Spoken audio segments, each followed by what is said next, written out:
connection charge. Payout via virtual prepaid card. Allow 15 days. Credits end and balance due if you pay off early or cancel. See T-Mobile.com. Get in the zone. AutoZone. John always listens to his truck. So when his brakes start talking, he goes to AutoZone, where a helpful AutoZoner gets him the right parts. If John has time to put them in, he borrows a kit with Loaner Tool. And if he doesn't, he gets a free shop referral. No hassles, just help. Everything you need, nothing you don't. Get in the zone. AutoZone. Deposit required for Loaner Tool. Restrictions apply. If you could hear Old Spice Fiji Antiperspirant, what would it sound like? First, you'd start with Fiji Antiperspirant's amazing scent of palm trees. Add pure notes of fresh coconut and layer on 24/7 odor and sweat protection. You won't hear any dyes or parabens because with Fiji, you won't have any. So while your regular antiperspirant sounds like this, Old Spice Fiji sounds like this. Sounds like it smells amazing. The KFH Studios, powered by Devon James Injury Lawyers. Call 888-8888. That's 888-8888. From the Accident Recovery Team Traffic Center, don't worry about me, I called ART. Traffic. We have a traffic accident you'll want to watch out for a slowdown. It's southbound on I-235 at K42, specifically on the ramp to K42 from southbound I-235. Traffic update from 98.7 and 1330 KNSS. In the Accident Recovery Team Traffic Center, I'm Jad Chambers. Weather. Sunny skies turn partly cloudy today. South winds 10 to 20 and a little gusty, high 89. Continued partly cloudy tonight, overnight low 70. Partly cloudy on the 4th of July. An isolated afternoon thunderstorm cannot be ruled out, but the evening looks dry. We'll go for a high of 85. Morning storms on Saturday, then partly cloudy with a high of 90. That's your forecast from Storm Team 12. I'm meteorologist Jake Dunn. Kansas Fan Headquarters, 97.5 and 1240 KFH Wichita, KNSS HD2 Clearwater, and Odyssey Sports Station. Hey Wichita, it's Jacob Albrock. Stay right there for the latest breaking in sports talk. It's Sports Daily coming up next, exclusively on 97.5 and 1240 KFH. This is Brian Weber filling in for Jim with the Rome Report in a week that hasn't featured a bevy of blockbuster moves in NBA free agency. The Bucks' stunning move to part ways with Damian Lillard is still reverberating. The details are jarring. After the team gave up major assets to pick up Dame just a few years ago, they effectively kicked him to the curb to sign Miles Turner, and the latest reminder that things often come full circle in sports. The original deal to get Lillard was designed to appease Giannis Antetokounmpo, and now the breakup has the exact same goal in mind in trying to make Giannis happy. After reports surfaced, he was open to potentially leaving Milwaukee. So as Lillard deals with an Achilles injury, he faces a ton of questions about his basketball future, as do the Bucks from a team perspective. How much improvement will the Bucks demonstrate next year on the floor, and how much happier will Giannis be? I'm Brian Weber. 1 in 4 Americans have a disability. I'm one of them. I'm also a working mom who cares deeply about making sure every child with a disability thrives by getting their access needs met. We've got a trusted ally by our side. Easter Seals provides children and families the foundation for lifelong success through early learning programs, skills training, and prep for college and career. That's my Easter Seals. Make it yours. Join us at easterseals.com. Warning, the national debt is spiraling out of control. Trade wars are causing record volatility, and inflation could make a devastating comeback. Will you sit on the sidelines and wait, or will you take action today to help protect your hard-earned retirement savings? And what if you could do it tax and penalty-free? Find out more by requesting your free 2025 Gold and Silver Kit from the top-rated precious metals company, Goldco. Plus, you could get an unlimited instant match on bonus silver if you qualify. Call 855-969-GOLD to learn more. That's 855-969-GOLD. Performance may vary. You should always consult your financial and tax professional.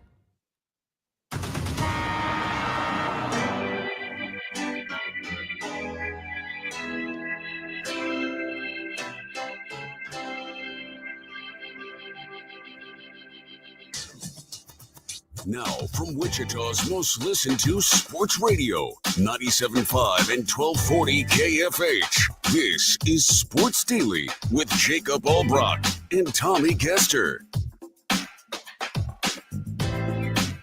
All right, welcome in, everybody. Happy Thursday to you as we get ready for the holiday tomorrow. It's almost the 4th of July.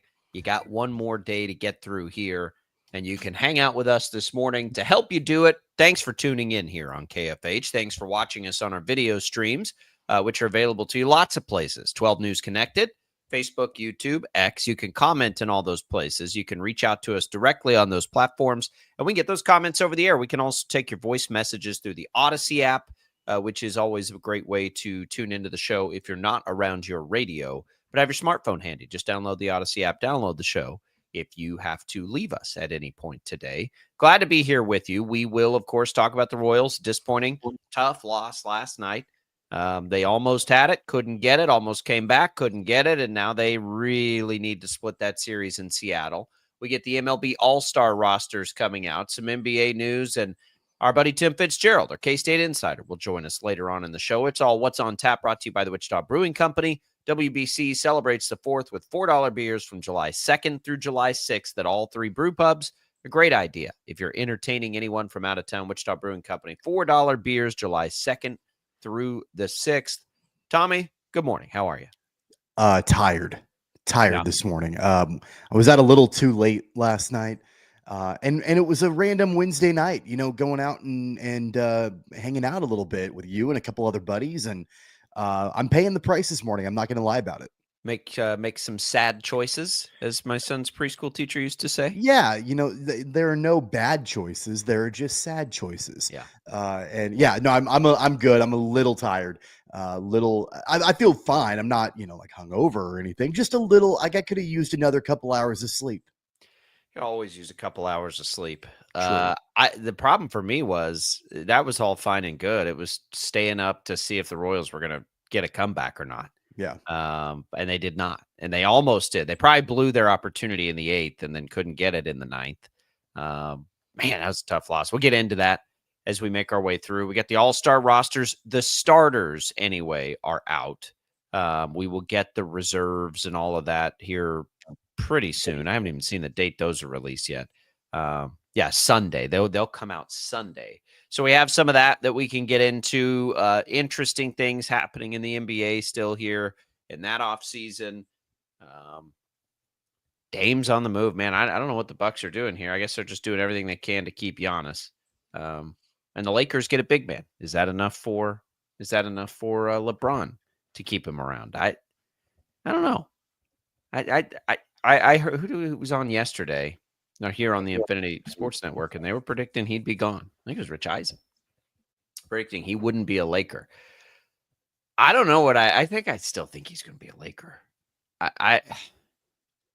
It's interesting. It's going to be a really interesting one to follow, but I think he's going to end up being a Laker. It's just going to be too hard to get him anywhere that he'll have a better chance to win. I just hate how teams, feel like they've got to do everything that they can do to placate their superstars. And I've got no problem with Giannis. I understand that he is probably, in the top 3 as far as most impactful players in the league. And so, the Bucks recognize that, without him, they're not championship contenders. So they want to do what they can to, make him happy. But as Brian Weber on the Rome Report just said, the whole reason that the Bucks brought Dame Lillard to Milwaukee was to help Giannis, and now Lillard is to the curb, and they bring in Miles Turner, and just these organizations have to make these radical changes just to keep their top superstar happy. And I don't love that. I don't love the way that the NBA has to do that more so than any other sport. It's one of the reasons why I'm not a big NBA guy in general, and other teams, other leagues and other teams do it. TJ Watt's doing it right now.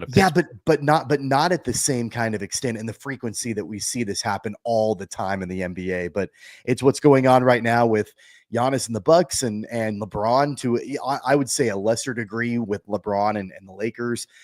It's going to be a continuing, pretty interesting offseason, I think. It is. The Lakers are in a better position, of course, because if LeBron said, okay, I need to be traded, they have Luka. So they're not. It sucks for Milwaukee because it's hard for them to find these kinds of star players. I think there are, instances where teams have sat on their hands and not done enough for star players, not just in the NBA, but across sports, where it's like, well, yeah, I'd be mad too. Like I think about in other sports, I don't know, Andrew Luck or just whatever, where you're just like, when are we going to actually do something to get better? Why are you just sitting here? Just we're never try. I get it, but like that's not what the Bucks did. The Bucks have constantly tried to get better. Damian Lillard got hurt in the postseason, right? Like that's not. They won a title not that long ago. The Lakers have mismanaged things. The problem for LeBron is he's had such a hand in everything they've done, other than Luka trade. It sounds like he helps decide who these coaches are going to be, which again, I have no problem with. Look, the Lakers can walk away from LeBron anytime they wanted to, right? Like these teams make these choices. They don't have to do any of this. They do. And sometimes the players, I think, are within their rights, and sometimes I think they overstep. I do think it's kind of case by case. I mean, I don't think it's just the NBA. This happens all over sports. Yeah, but not to the extent that it happens in the NBA. I'd like to think that the NBA is moving more towards the path of not having to kowtow to their top stars, because look at the two teams in the NBA Finals. Neither one of those teams had superstar. Of course, you've got SGA and you've got Tyrese Halliburton, but not like LeBron James or Kevin Durant or Giannis, or Luka, Nikola Jokic. But they were in the NBA Finals. These two teams were, and so I'd like to think that the NBA is moving away from just the one top superstar driven team to more of a balanced and depth type play. Yeah, they could be, and I hope so too. But I also Oklahoma City's players haven't been in it long enough to get to the point of their career where they might want to do that. I hope they don't. I would, again, though, there are organizations that drive you nuts. You're like, why are you sitting on, you're wasting away here with this star player. You're not being aggressive enough. So I don't know. The teams choose to do their thing. They don't have to kowtow. They do. And there's a reason they do. And that's the reason the players have the power to begin with. But yeah, it's just, for me, it's not so much that I think it's wrong or right or anything. It's just hard to follow. It gets tired, and I'm with you on that. It does. Well, and there had to have been something that happened with Giannis and Dame Lillard, and maybe either some kind of falling out, or Giannis just saying, look, with Lillard and the fact that he's hurt, I'm not going to get to play with him for a while. I don't want him on the roster anymore if I'm going to come back to Milwaukee, kind of throwing his weight around. It sucks for Lillard because he went to Milwaukee to play with Giannis, had a freak injury, and now he's not with that team anymore. And I wonder what his next steps are coming back from his injury, where he'll end up in the NBA. And I mean, for them, the Adrian Griffin thing, or Adrian Griffin from Wichita, he kind of got screwed there. It's been unraveling since their title for a little while. And at some point, if you're Milwaukee, that's why I keep saying, I kind of if I'm Milwaukee, I think I'd make a trade. It's clear, and I know that's got to be hard. You won your title. He's one of the best players in the world. He's still one of the best players in the world. I'm sure fans there love him. But at some point, if it ain't going to work, you got to look to the future. I mean, Oklahoma City did it, right? They finally had to just walk away, and it didn't take that long in the grand scheme of things for them to get good again. All right, let's take a quick break. We'll come back. Let's talk Royals when we return. Man, that was a tough one last night. We'll be back to talk about it next.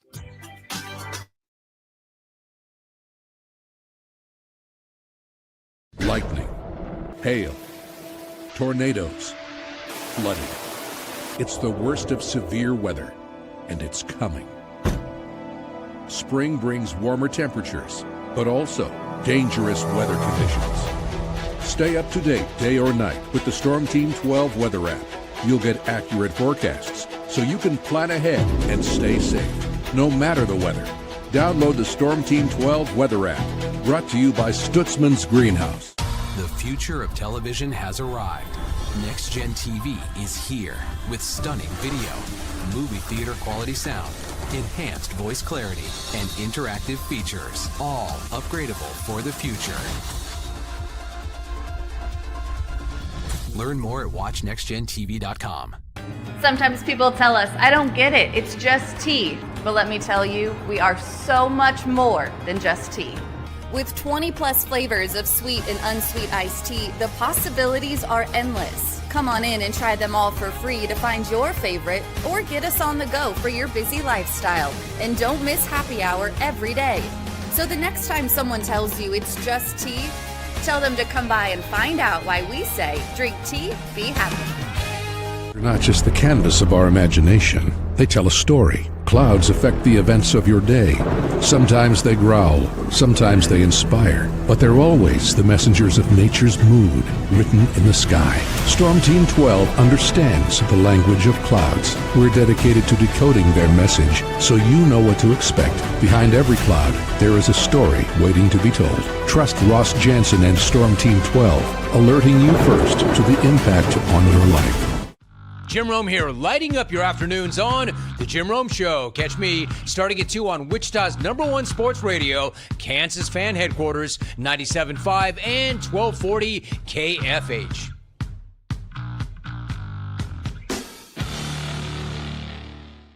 What is GMFB Overtime? It's Peter, Jamie, Kyle, and Akbar breaking down the NFL 5 days a week. It's okay to be excited. It's this, that, and a whole lot of It's football for everyone. Weekdays at 10 a.m. on KSCW. Odyssey is one of the most influential audio and entertainment brands in the nation. You already know Odyssey's iconic local radio brands in Wichita. But did you know Odyssey has the country's best collection of music, news, and sports brands? Odyssey is also a premium podcast creator, major event producer, and digital innovator. Odyssey brings people together across the country and right here in Wichita. Odyssey also delivers meaningful radio and digital audio results. Find out our story and impact at odysseyinc.com/Wichita. Make yourself known now. 831001 in traffic pursuit. Oh my God, here. Investigate TV Plus begins with real people. We investigate stories that impact you and inspire change every day. Something is broken. Real problems. Why are they hiding it? And real solutions. My daughter was dying in front of me. What was your reaction when he said that? Investigate TV Plus, weekdays at 3:30 p.m. on KWCH. Sometimes people tell us, I don't get it, it's just tea. But let me tell you, we are so much more than just tea. With 20 plus flavors of sweet and unsweet iced tea, the possibilities are endless. Come on in and try them all for free to find your favorite or get us on the go for your busy lifestyle. And don't miss happy hour every day. So the next time someone tells you it's just tea, tell them to come by and find out why we say drink tea, be happy.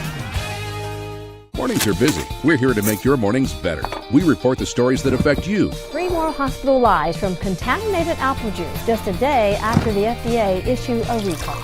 We're here to make your mornings better. Closing east and westbound lanes of K96 for repairs. With 12 News, you're prepared for your whole day. Scattered thunderstorms across the state into the afternoon.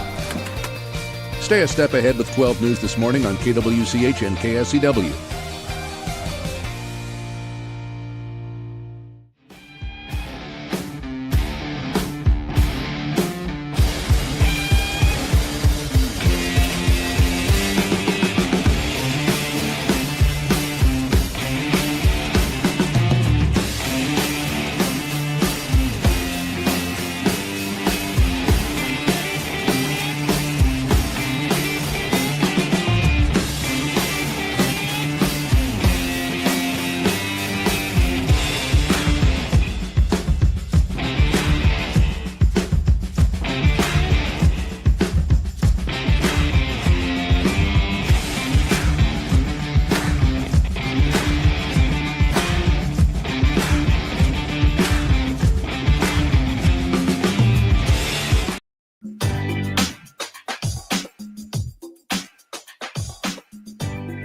Welcome back in, everybody. It is Sports Daily. We're glad to be here with you on a Thursday, getting you ready. The last day of the week. Hopefully, everybody gets to take the 4-day work week and enjoy the 4th of July festivities tomorrow night. They're all over the place. You've got downtown fireworks shows from the city. You've got the Wind Surge putting on a fireworks show.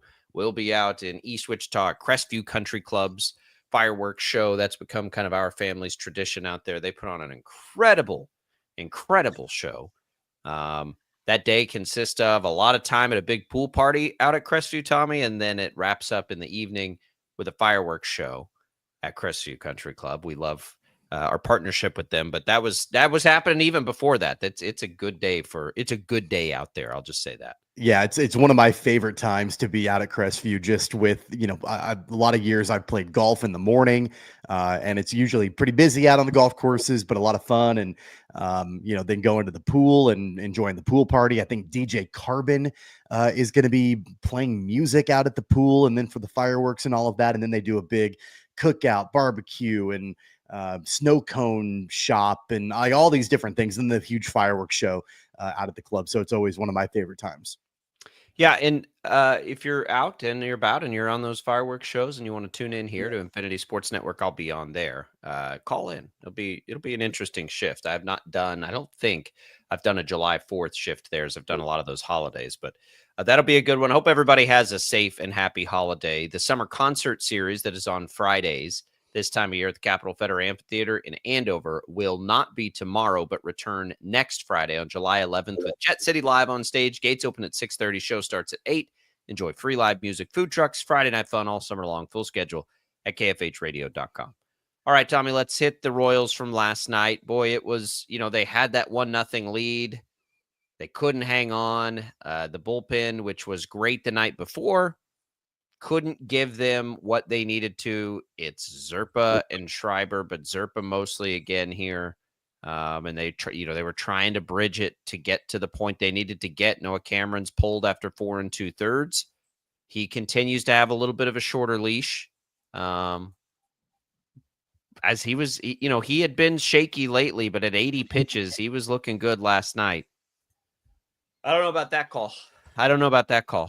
Yeah. Go and in the short term, it did. Like Schreiber came in and got his job done, and then eventually, you had to use Zerpa. He didn't. I mean, Schreiber gave up a home run to tie the game, and so like that was right after Cameron got pulled and Schreiber got put in. He gave up a home run, and the game. That was in the 6th, wasn't it? Regardless, when they pulled Cameron, Schreiber came in and gave up a home run, and the game was tied at that point. Yeah. And so, I mean, look, I get like we can question the decision to pull Noah Cameron. I think it's a fair one. We've had those questions before for Matt Quatrero pulling Noah Cameron, maybe a little bit too early. That some would say. I don't blame the bullpen. I don't blame Schreiber. I don't blame Zerpa because bullpens do that sort of thing. Right. You're not always going to have a stellar outing from your bullpen, and it's not going to happen all the time. It comes back to the same song, just a different verse, that the Royals cannot offensively string it together to be able to pick up their pitching when their pitching is not elite. That's the major. I mean, like Noah Cameron was pitching really well, but the Royals only scored 1 run, and that was in the top of the first. And they got that run, and you're like, okay, they've got a 1-0 lead. They scored first again, and then they couldn't do anything else until much later in the game. Very little run support for Noah Cameron. I think that's a big reason why maybe he's getting a shorter leash, is because the Royals aren't giving him any kind of run support. I can't remember the last time that Noah Cameron pitched in a game where he had even a 2-run lead or a 3-run lead, anything more than 1-0 or whatever, a 1-run lead, or a lot of times it's been a deficit when he's pitched.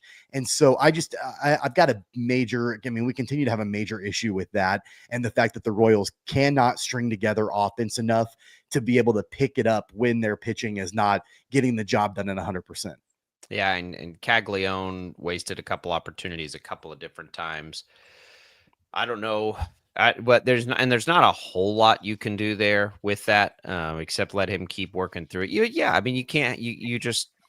They went up against a good pitcher last night, and they're not a very good offense, and that's it. I mean, there are things to look at you can be happy with. I think Cameron being the biggest. I wish they would have let him in. Most of the time, I've been okay, but last night was not one of those times. I'd have left him in. But he has not been very good in his last 4 starts. He's had 1 out of the is it 5 out of 6? It's 1 time in his last handful that he's been good. Every other time he's been pretty rocky. So I'm not sure what they saw that at 80 pitches made them think they needed to get away from it. I don't know. And then, yeah, you're right on the bullpen. Zerpa gave up some runs. Zerpa, we all have a little memory of early in the year, but the reality is going into last night, in his last 23 appearances, he gave up a run 3 times. So he's actually been pretty good. But hang tight on that, because 3 of the last 4 times have been in his last 6 outings. So he went great.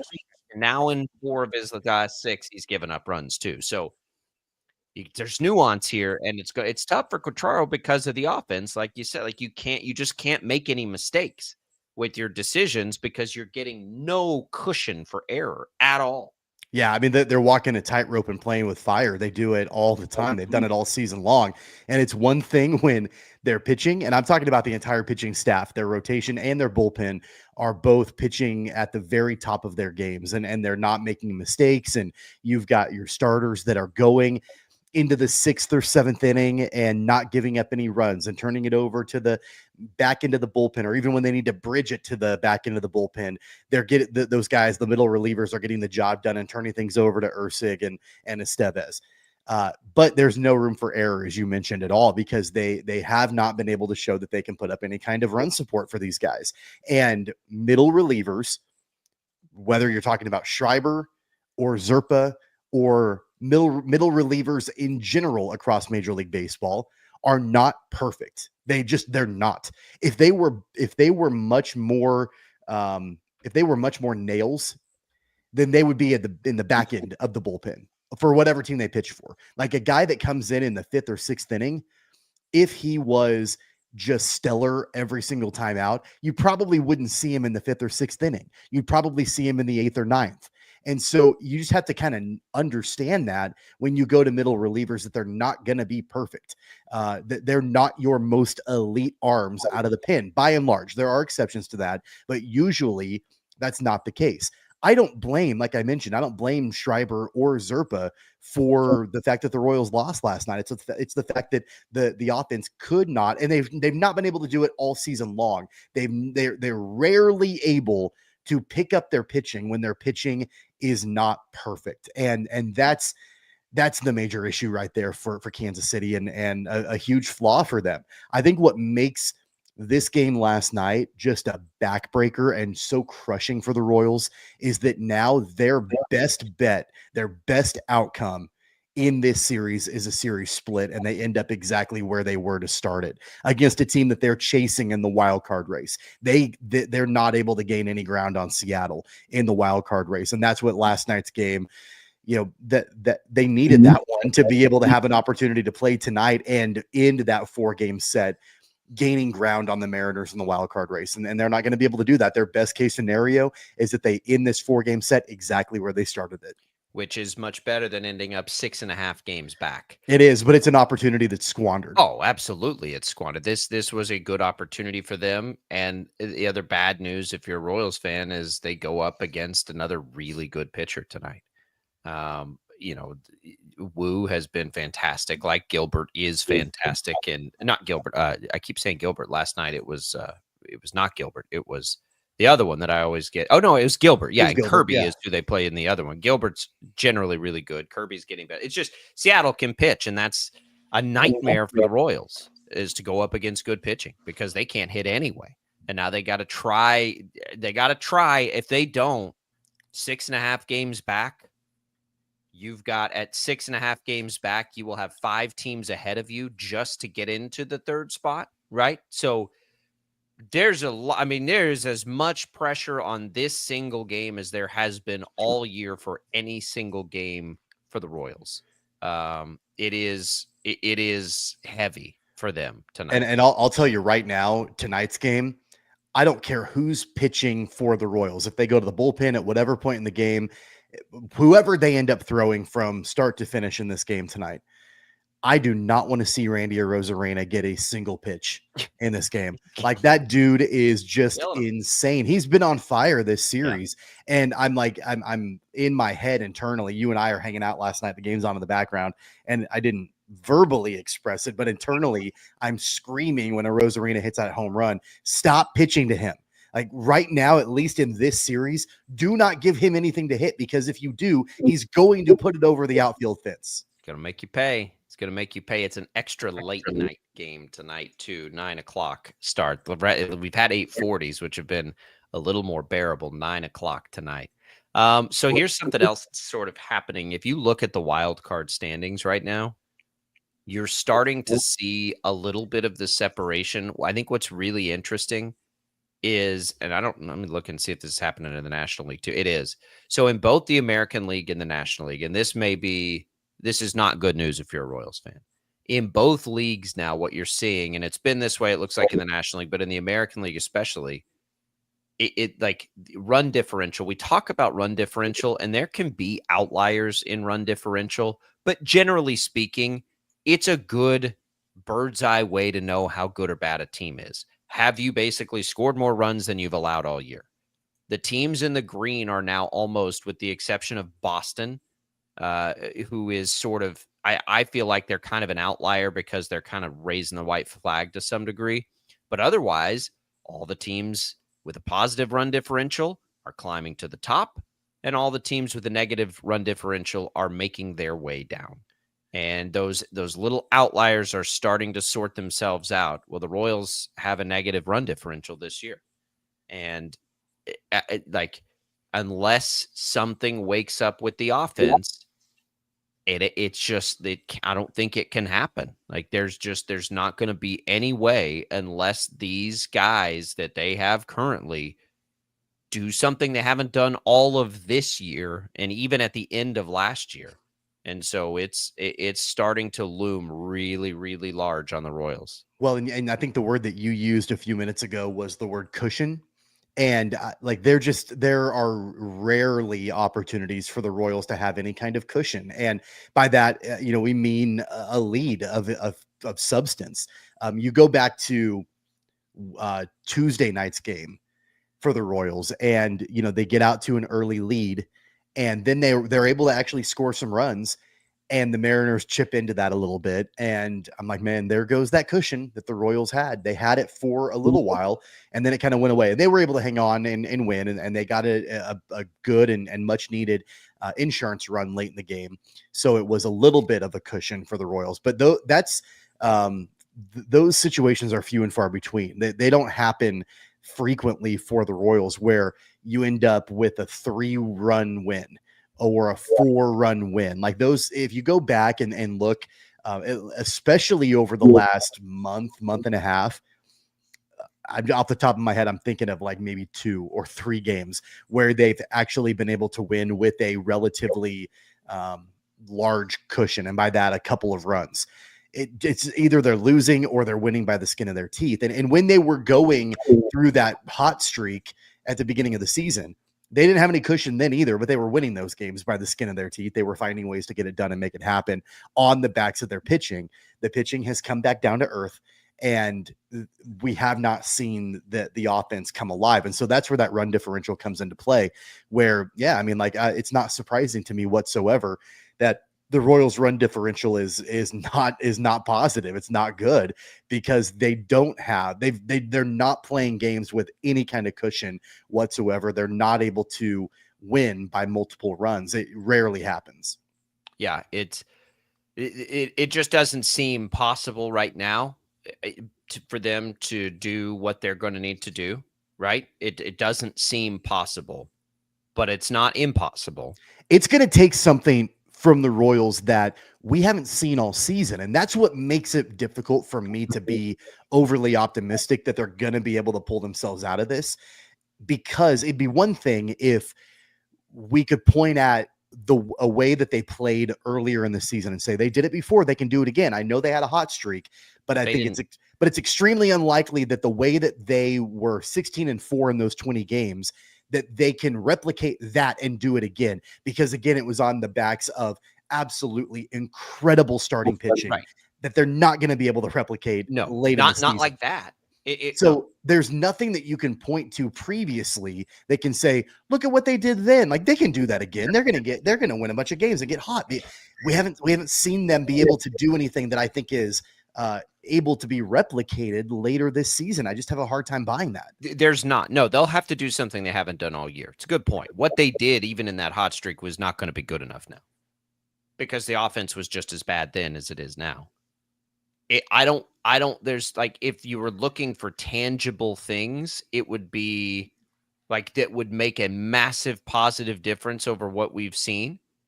It would be that Jack Caglione catches fire and finds a groove. That's probably the biggest thing I would imagine, which is totally unfair. And I don't even think that's like the main thing we need to be looking for. I'm just thinking of things that could happen that do this. A trade for a player that comes in and infuses some clutch or some power could make a huge difference. But even the good offensive players they have they're not necessarily individually underperforming all that much. So unless you want to say like, well, Bobby Witt Jr. needs to hit more home runs, which, okay, I guess that's true. But Bobby Witt Jr. is still doing historic things. They put up the graphic last night. Fastest player ever to, I think it was 10 home runs, 20 doubles, and 30 stolen bases, or whatever it is. Like, he's still incredible. He's not the starter of the All-Star team, barely, but he's going to be an All-Star, and he should be. And so, like, I don't know. And Vinny Pasquantino has been what Vinny Pasquantino is always going to be. Maikel Garcia is having the best season he's ever had. If this becomes the player he's going to be, it's great. And Salvador Perez is starting to hit again. So, look, Jonathan India hasn't been that good. So maybe you look there, I suppose. Like, it's just not, there's not a lot of, I don't know what it's going to be.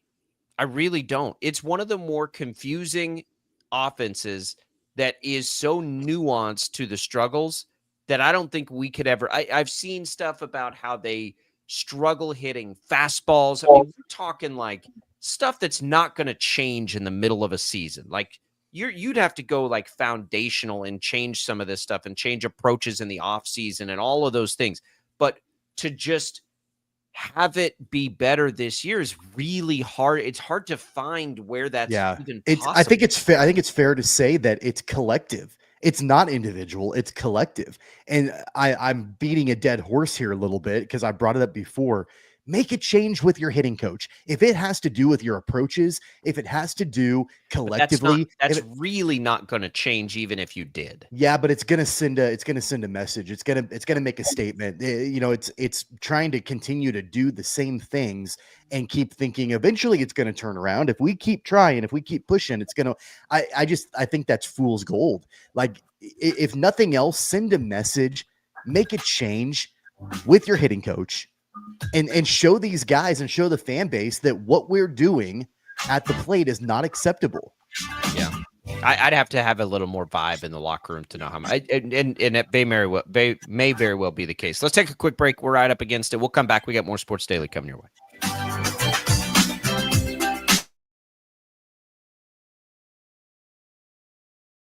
Lightning, hail, tornadoes, flooding. It's the worst of severe weather, and it's coming. Spring brings warmer temperatures, but also dangerous weather conditions. Stay up to date day or night with the Storm Team 12 weather app. You'll get accurate forecasts, so you can plan ahead and stay safe, no matter the weather. Download the Storm Team 12 weather app, brought to you by Stutzman's Greenhouse. The future of television has arrived. Next Gen TV is here with stunning video, movie theater quality sound, enhanced voice clarity, and interactive features, all upgradable for the future. Learn more at watchnextgentv.com. Sometimes people tell us, I don't get it, it's just tea. But let me tell you, we are so much more than just tea. With 20 plus flavors of sweet and unsweet iced tea, the possibilities are endless. Come on in and try them all for free to find your favorite, or get us on the go for your busy lifestyle. And don't miss happy hour every day. So the next time someone tells you it's just tea, tell them to come by and find out why we say, drink tea, be happy. They're not just the canvas of our imagination. They tell a story, Clouds affect the events of your day. Sometimes they growl, sometimes they inspire, but they're always the messengers of nature's mood written in the sky. Storm Team 12 understands the language of clouds. We're dedicated to decoding their message so you know what to expect. Behind every cloud, there is a story waiting to be told. Trust Ross Jansen and Storm Team 12, alerting you first to the impact on your life. Jim Rome here, lighting up your afternoons on The Jim Rome Show. Catch me starting at 2 on Wichita's #1 sports radio, Kansas fan headquarters, 97.5 and 1240 KFH.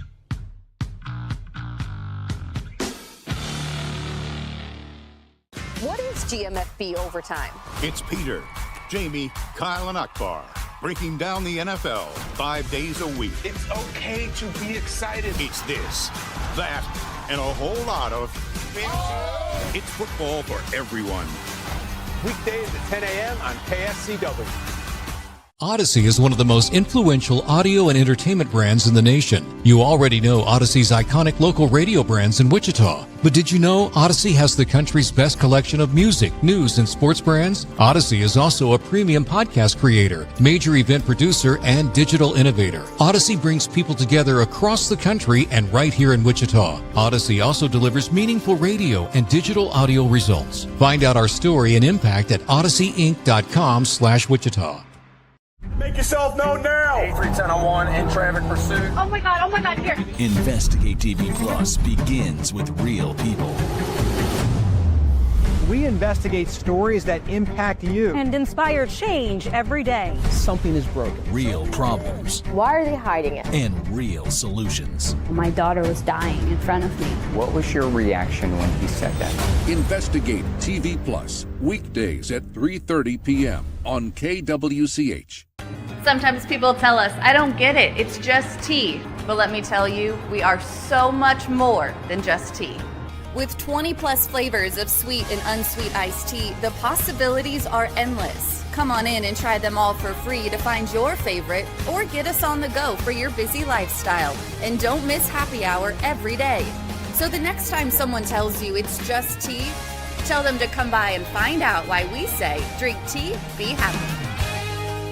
Mornings are busy. We're here to make your mornings better. We report the stories that affect you. 3 more hospitalized from contaminated apple juice just a day after the FDA issued a recall. We're here to make your mornings better. Closing east and westbound lanes of K96 for repairs. With 12 News, you're prepared for your whole day. Scattered thunderstorms across the state into the afternoon.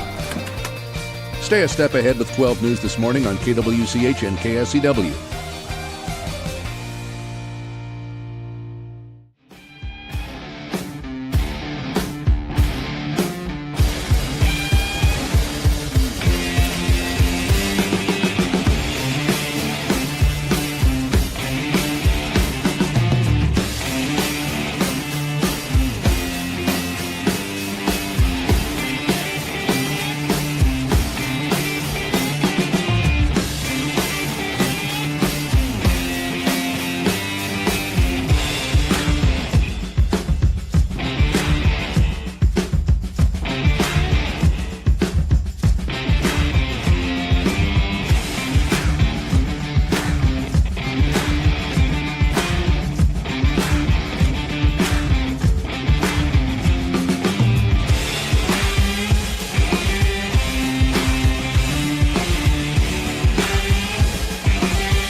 Daily on KFH.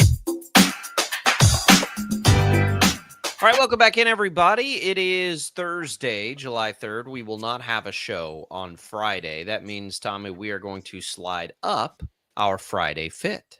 Yeah, we are. Today's, I guess, Thursday Fit, if you want to call it, brought to you by 3570 Golf Co., which is a local golf apparel brand right here in Wichita. They make golf apparel, head covers, a bunch of great gear.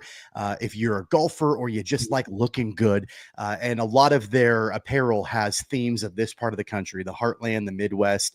And so you should definitely check out all of their great apparel options, shirts and hoodies and head covers, hats. I'm wearing one of the 3570 Golf Co. hats today.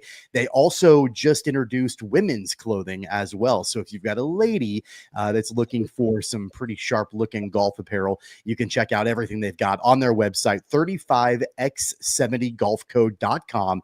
If you use the promo code Tommy, you get 10% off your first order. These guys are, they're awesome people, and they're all over the place now in Wichita. They were at the Wichita Open with the pop-up shop, a lot of great options there. And so we love having them part of the show. And they're priced the same as most of the, online things that you see on your social media feeds and everything everything else, which I think is a good thing for them too. But yes, we do appreciate them, and go check out all their cool gear. All right. We are back here on Sports Daily. We are making our way through this Thursday. We've got all-star games, no Royals in the starters. And I don't think there's anything egregious here. I mean, the one is Bobby Witt Jr. that you could look at, but Jacob Wilson's been fantastic for the A's. It's a good story. Otherwise, I think this is all fine. Cal Raleigh, the catcher, was a no-brainer. The big dumper. He is having a season, man. Vladimir Guerrero Jr., Gleyber Torres, Jose Ramirez, and then Aaron Judge, Riley Green, and Javi Baez in the outfield. There's a Tigers flair there in the outfield. You could look potentially there. How about Ryan O'Hearn as the starter? Isn't that wild? Yeah, that guy has had just a career blossoming in Baltimore. I remember when Royals fans couldn't wait to get that guy out of Kansas City because he didn't produce anywhere close to what he's doing for the Orioles. And I felt like at the time, the Royals were just really, really bad in general. And O'Hearn was one of those members of the team that wasn't really producing and was kind of in a platoon role with Kansas City. And people were clamoring to get him out of town. And he's in Baltimore now, and he has shown that he can absolutely produce. And I saw his name as one of the starters, and I'm like, man, like that guy didn't do anything for Kansas City. And now he's raking for Baltimore and is an all-star starter. Yeah, and it's relative. He's having his best year right now. But he was I would say he was slightly below average in Kansas City, and he's been slightly above average in Baltimore for the most part. But this year in particular, he is having a really nice start to the season. His best start ever. He's hitting almost 300. His OPS is pretty high. He's been doing a nice job. It's not one of those I cannot believe the Royals ever let him go, because he's been okay. What's the difference between Ryan O'Hearn and Vinny Pasquantino? Basically, probably not much. But good for him. I'm very happy for him because he always seemed like a highly regarded player by the organization, even while he was there. Nothing too surprising in the National League. Did you see Clayton Kershaw last night? Got his 3,000th strikeout. Where do you, when you are just thinking about it, is he the best of this generation? Yes. But how, my bigger question is, because I agree with that, is sort of how far back does it go? Who is included in that conversation, this quote unquote generation of starting pitchers? Oh, that's a really good question. Scherzer has got to be in that conversation. Verlander, probably. Verlander's in that conversation. DeGrom, maybe, although DeGrom's been hurt a lot over the course of his career. Probably better than all of them when he's healthy. Yeah. Those are probably that's the list, I would say, in this generation. You could probably, going back a little bit further, you could put Zach Greinke in that conversation. I would say one of the things about Kershaw is that by and large in his career, he's been pretty durable. I know that there have been a couple times, even recently, the older he's gotten, where he's had IL stints and not pitched and that sort of thing. But you don't get to that strikeout mark without having longevity in your career.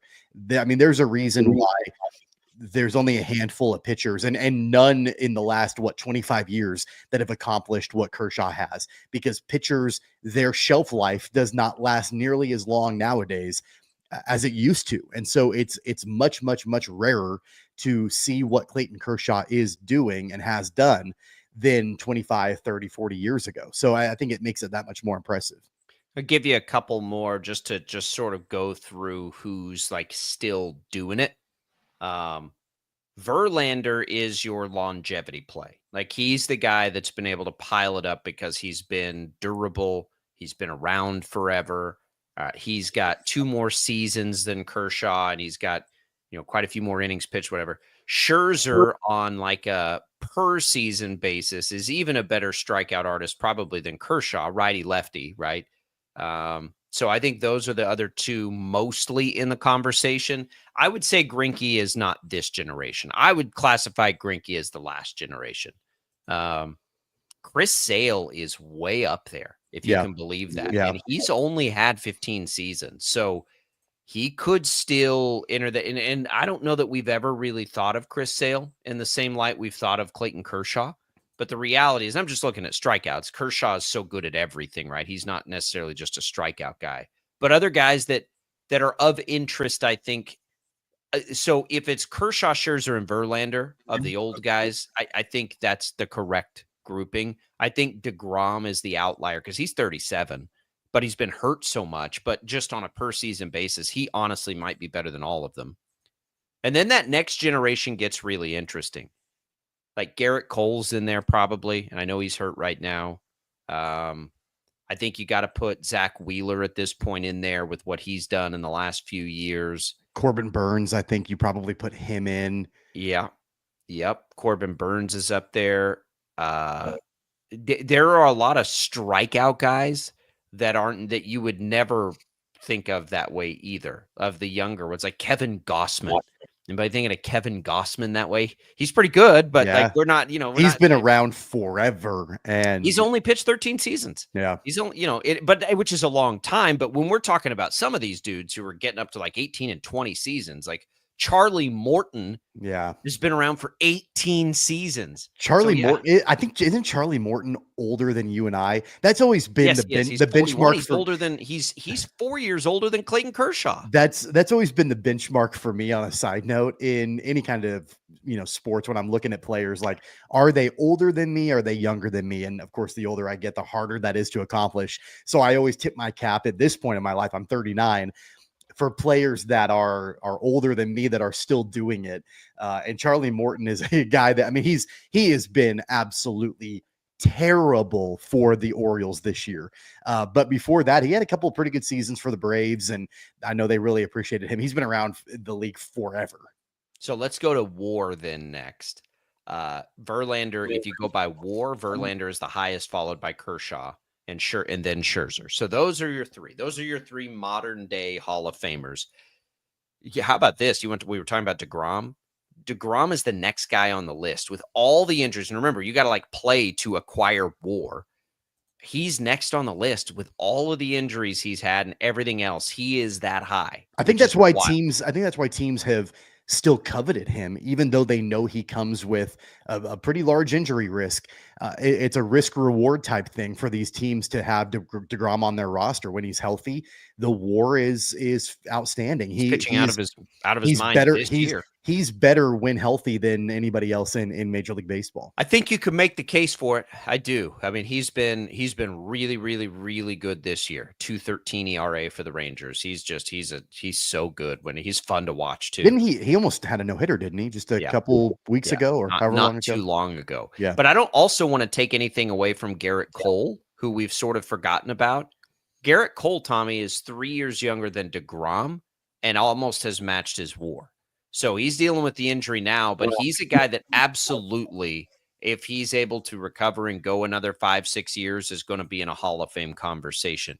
I think Zach Wheeler has gotten to that point. His teammate Aaron Nola is in the top 10 active guys right now. And Aaron Nola, related to all these other guys, is only 32 years old. So he's had a kind of a renaissance the last couple of years. You know, he started really good, and then he had a couple rocky years, and now he's kind of on a trajectory there too.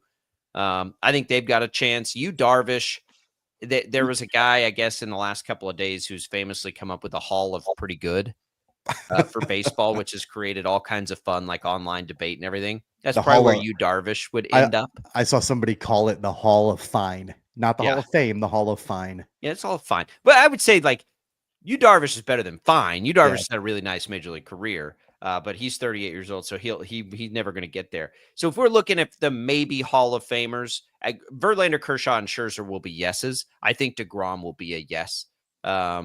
It's Sale, Cole, Wheeler. I think we can still entertain the conversation with Nola.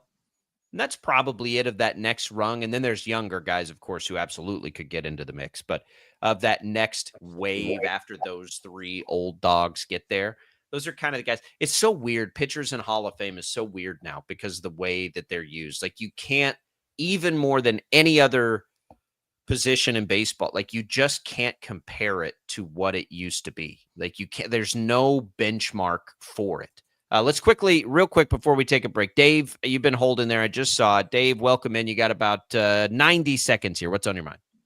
Okay, well, I just have a quick question and a suggestion. Would you explain how the WAR statistic is calculated? I've had discussions with my buddies. I don't get it. It seems highly subjective to me, and I don't know how you figure that out. Well, so, I had just one other suggestion. Someday when the wind surge is in town, I think it'd be fun to talk to an umpire on the minor league level and how they get there in the school and how they travel and what their day's like. I think it'd be interesting to hear one of those, how their life goes as a minor league umpire. Noted, Dave. Appreciate that. Thanks for joining us here on Sports Daily.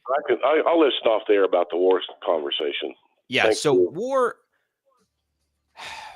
it's like, how many more wins is that player worth? There is a mathematical formula for it, and everybody does it a little different. Yeah, so it's kind of any available player, like the average player that is available to your team at that position. How much more is your player worth than the average guy that you could get to replace him? And you're right, there is a mathematical equation. I'm not a smart enough guy to be able to calculate it and figure it out. Like quarterback rating. It's just a nice benchmark, honestly, to use. We got to take a quick break. We'll come back. Maybe we'll discuss a little further on the other side. Don't go away. More Sports Daily right after this.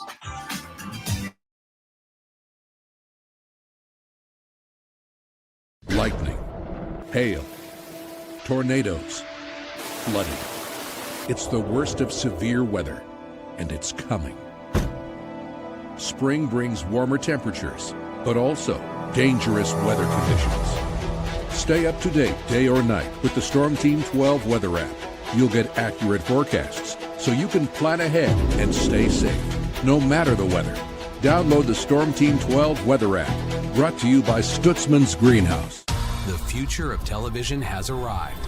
Next Gen TV is here with stunning video, movie theater quality sound, enhanced voice clarity, and interactive features, all upgradable for the future. Learn more at watchnextgentv.com. Sometimes people tell us, I don't get it, it's just tea. But let me tell you, we are so much more than just tea. With 20 plus flavors of sweet and unsweet iced tea, the possibilities are endless. Come on in and try them all for free to find your favorite, or get us on the go for your busy lifestyle. And don't miss happy hour every day. So the next time someone tells you it's just tea, tell them to come by and find out why we say, drink tea, be happy. They're not just the canvas of our imagination. They tell a story, Clouds affect the events of your day. Sometimes they growl, sometimes they inspire, but they're always the messengers of nature's mood written in the sky. Storm Team 12 understands the language of clouds. We're dedicated to decoding their message so you know what to expect. Behind every cloud, there is a story waiting to be told. Trust Ross Jansen and Storm Team 12, alerting you first to the impact on your life. Jim Rome here, lighting up your afternoons on The Jim Rome Show. Catch me starting at 2 on Wichita's #1 sports radio, Kansas fan headquarters, 97.5 and 1240 KFH.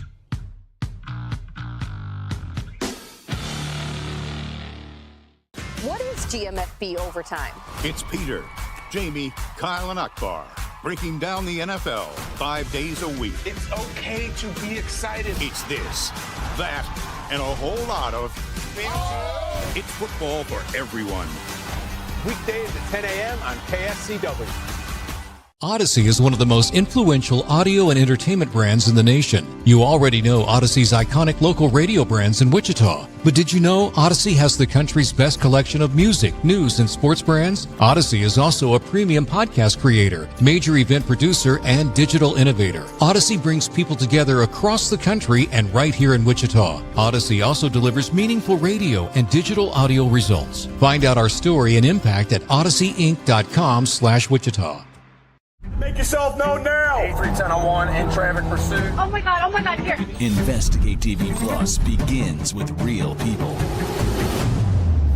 We investigate stories that impact you and inspire change every day. Something is broken. Real problems. Why are they hiding it? And real solutions. My daughter was dying in front of me. What was your reaction when he said that? Investigate TV Plus, weekdays at 3:30 p.m. on KWCH.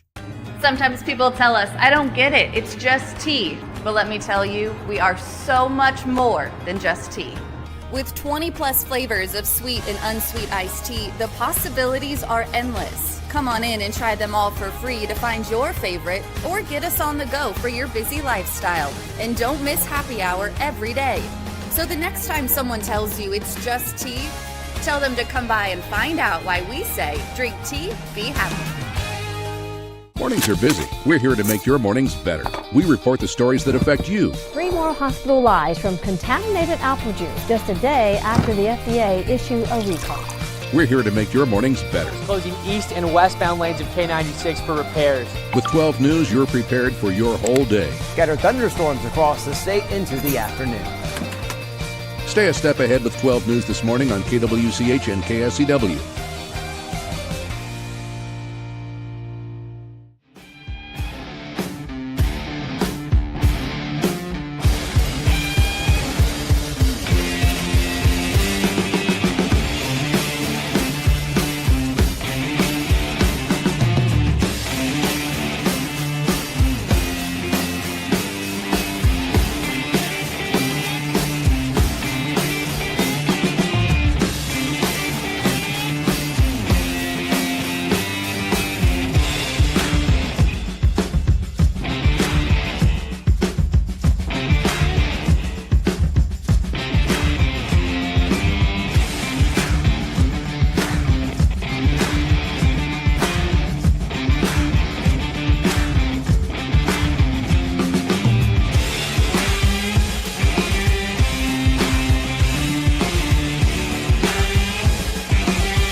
Now, from Wichita's most listened to sports radio, 97.5 and 1240 KFH. This is Sports Daily with Jacob Albrock and Tommy Kester.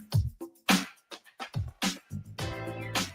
right, welcome back in, everybody. It is Sports Daily here on KFH. Jacob Albrock, Tommy Caster with you. We are getting ready for another hour here on the program. Tim Fitzgerald will join us a little later in the show, our K-State insider.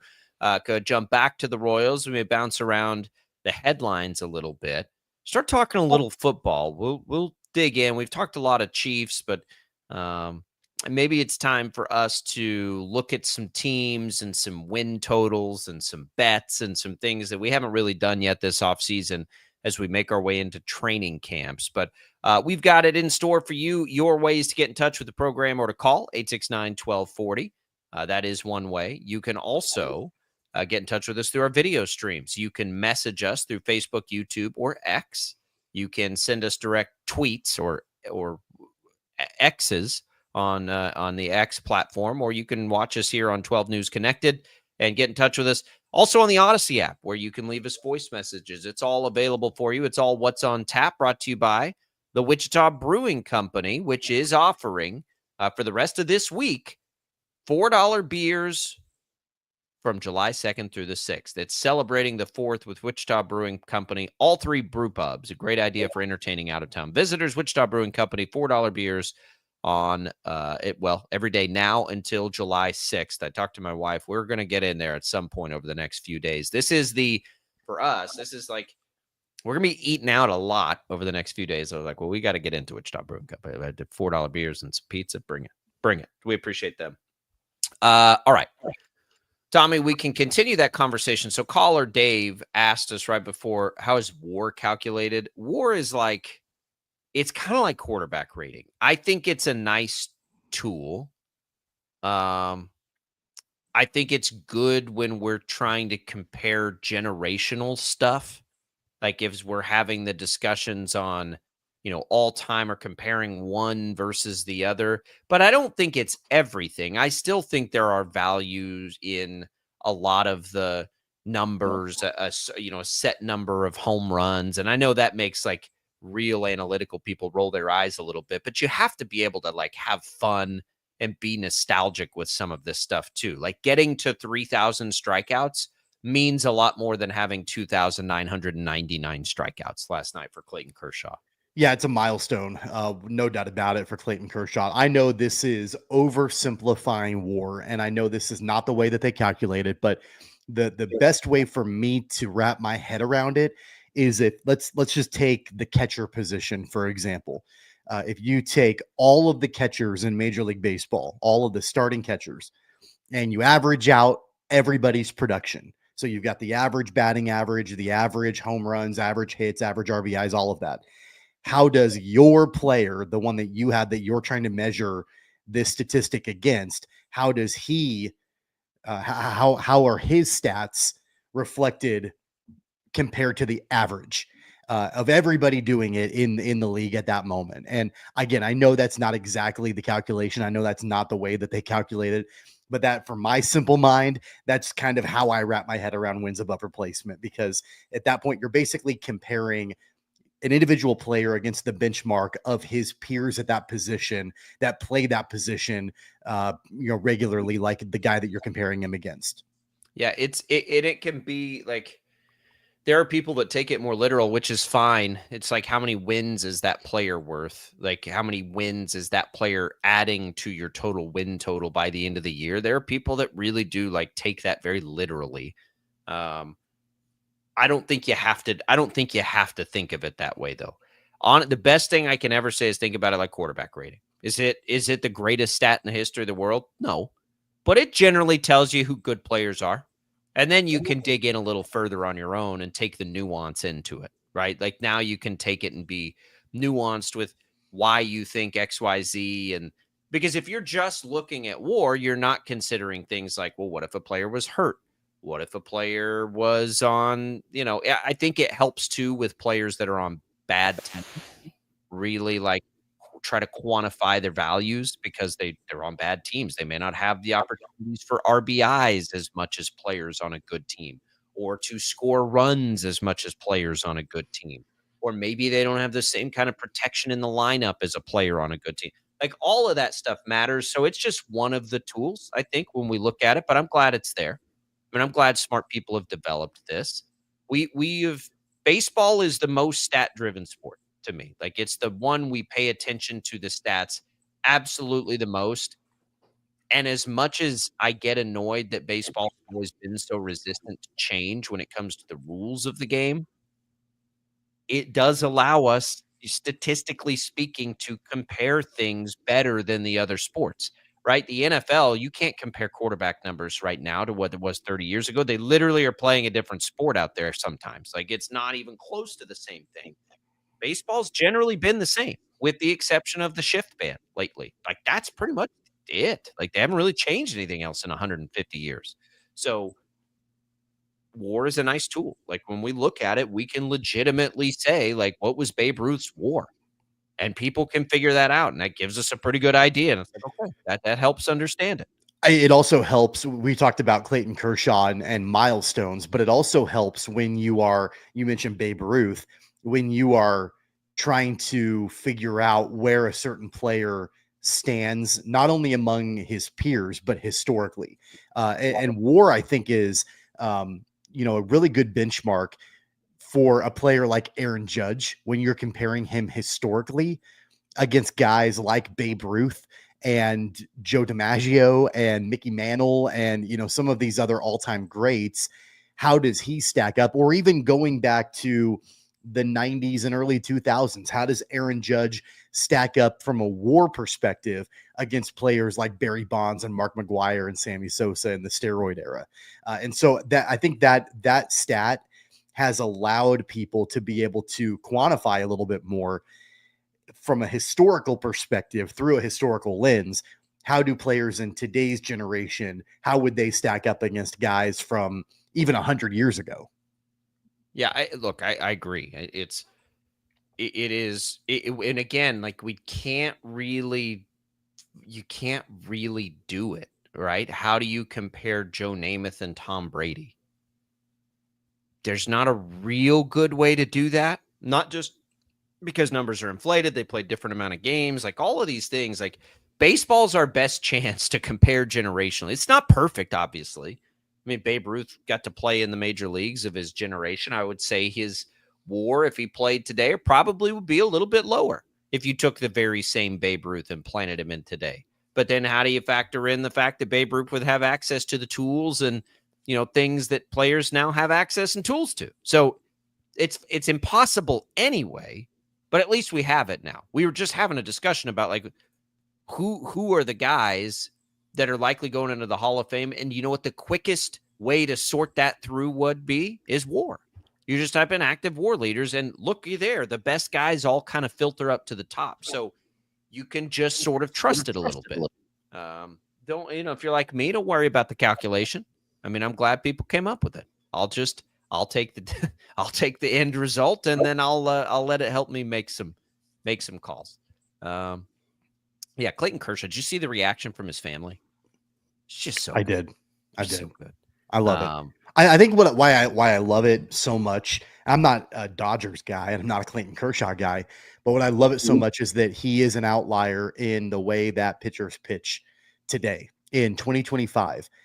You don't see pitchers. I mentioned it in the last segment with the shelf life that Kershaw has had, with the durability, with just the longevity of his career. And there are a couple of others too, but like, by and large, you see pitchers that are flashes in the pan, that are around for a handful of years.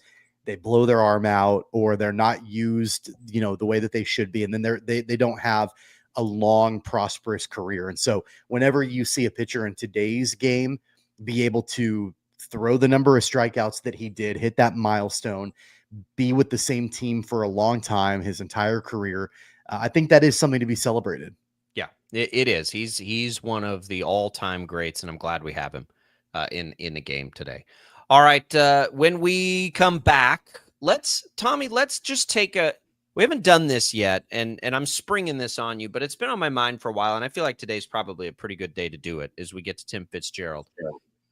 Let's look at the win totals right now in the NFL, season win totals, and just sort of like what screams at us and jumps off the page. Like, what are some of the either good or bad? Like, what are some of the most egregious win totals where we think there is value one way or the other? Let's do that for the NFL. We have not. I don't even think we've looked at that specific thing for the Chiefs very much this year. So we can take it to the Chiefs. They are not alone in where their number is. I'll say that as a little teaser. But they are as high as anybody, and there are a handful of teams that are right there with them. But we'll look at some of the low ones that we feel like are too low. We'll look at some of the high ones that we feel like are too high. It'll be a fun little July 3rd exercise as we have gotten away from all the non-mandatory work and before we get into training camp. That'll be next on Sports Daily. Tim Fitzgerald later this hour. Stick around. We're coming right back.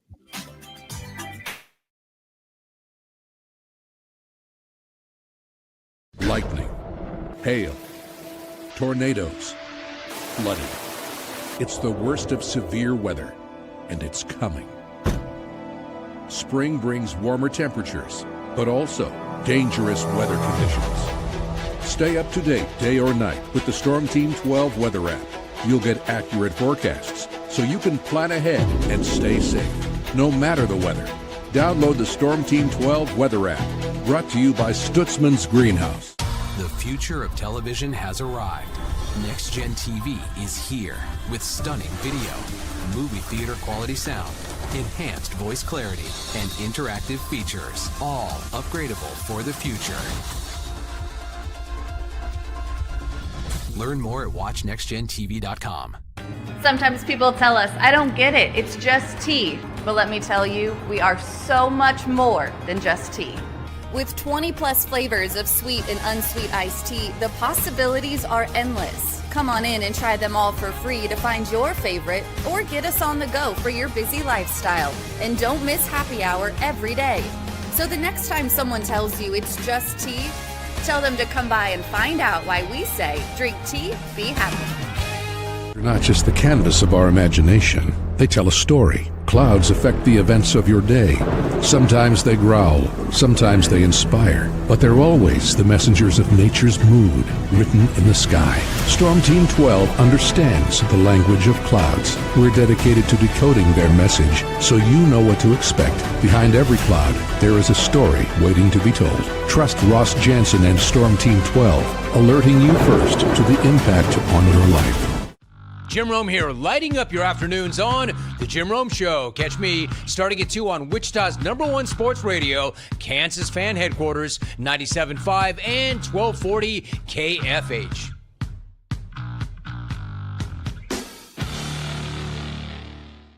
What is GMFB Overtime?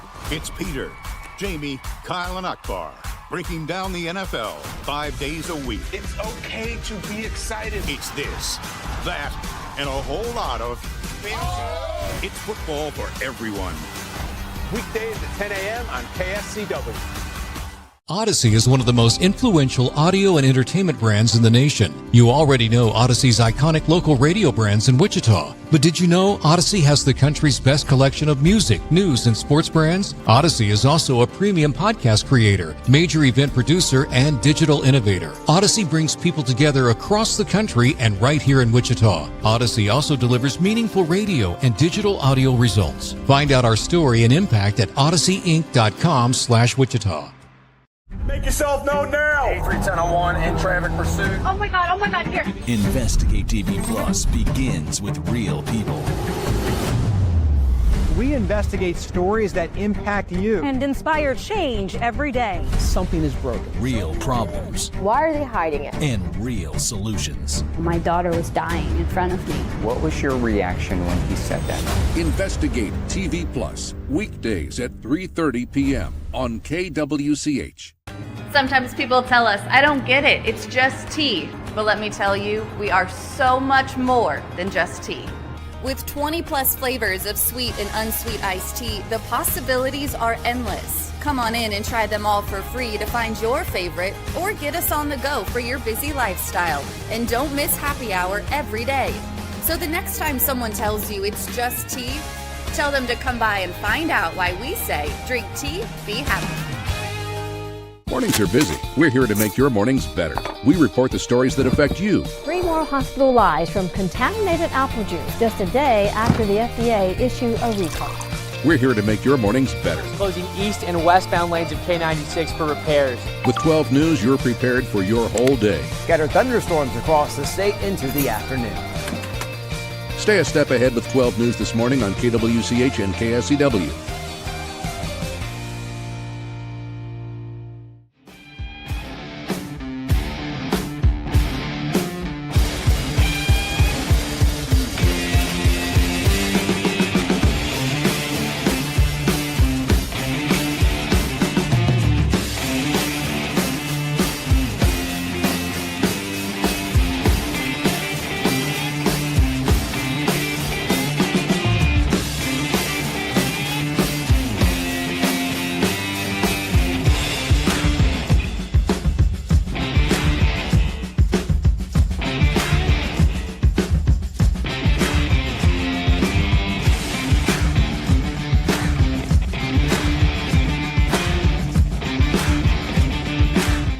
KFH.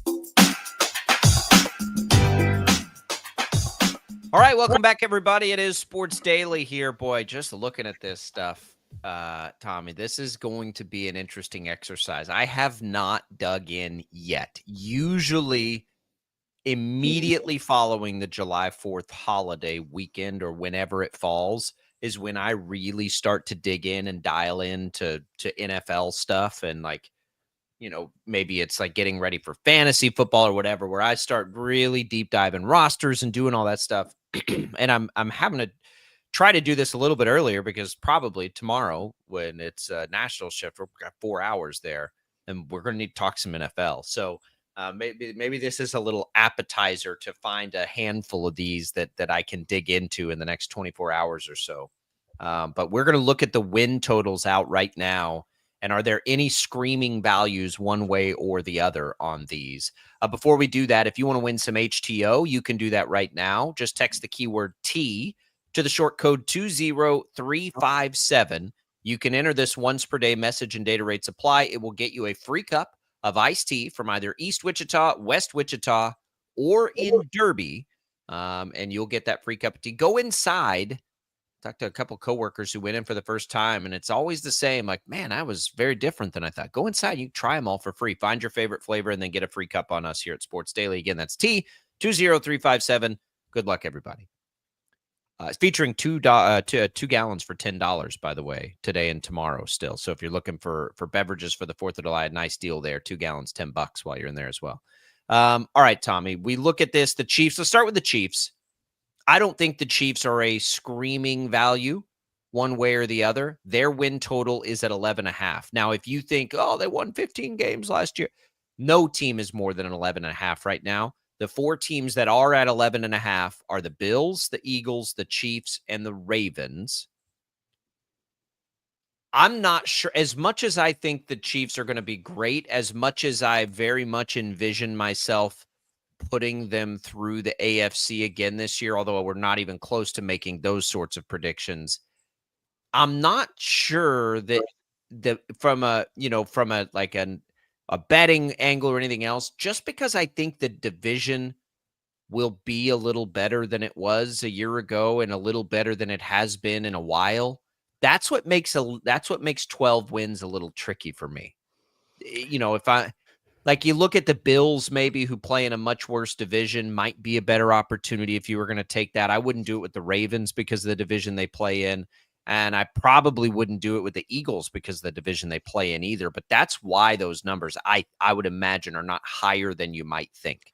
I mean, I really like the Bills over total. I think out of all of them, I think that's probably the one that I like the most. They're probably my favorite. And I think it's honestly because a year ago, I was of the belief and in the camp that the Bills were going to be going through some rebuilding and that it was going to take a little bit of time for them to really start to gel with their new look offense. And they replaced a bunch of players on the defensive side of the ball. I thought it would take some time for things to come together, and it didn't. Like, they were winning games right off the bat, and it's a testament to Josh Allen and who he is as a quarterback. So now you've got 1 year in this kind of new look Bills team under their belt. By and large, the team is the same going into this year as last year, and just another season with more familiarity with everybody. And so I really like the Bills over total on this. I think they're going to be the main challenger in the AFC to the Chiefs. So I don't know that I really like it, but of the 4, I like it the most. Do you really like it individually? Like, is that one you'd look at, or are we just? That's one I would look at. I mean, I like that one just by itself, and by default because of that. Out of the 4, I like it the best out of the 4. So if we look at that division, the Dolphins are at 6.5 wins, the Jets are at 5.5 wins, and the Patriots are at 8.5 wins. There's one for you that should probably ring some alarms. I guess that's the Mike Vrabel effect. We can get to them in a minute. I think that's probably too high. But that's a part of it. But I'll give you my favorite of any, and you might roll your eyes at this, and this is why I don't necessarily like the Eagles at 11.5. Tommy, the Cowboys are at 7.5. We really don't think the Cowboys are going to win 8 games this year with Dak Prescott back healthy? With a healthy Dak Prescott, when was the last time the Cowboys didn't win 8 games. You know what I mean? Like, there is no history behind that at all for them to be an 8-win team with a healthy Dak Prescott. And they just added George Pickens. Like, they did get better this offseason. I think they probably got their line a little bit better. Like, that's the one to me more than any team.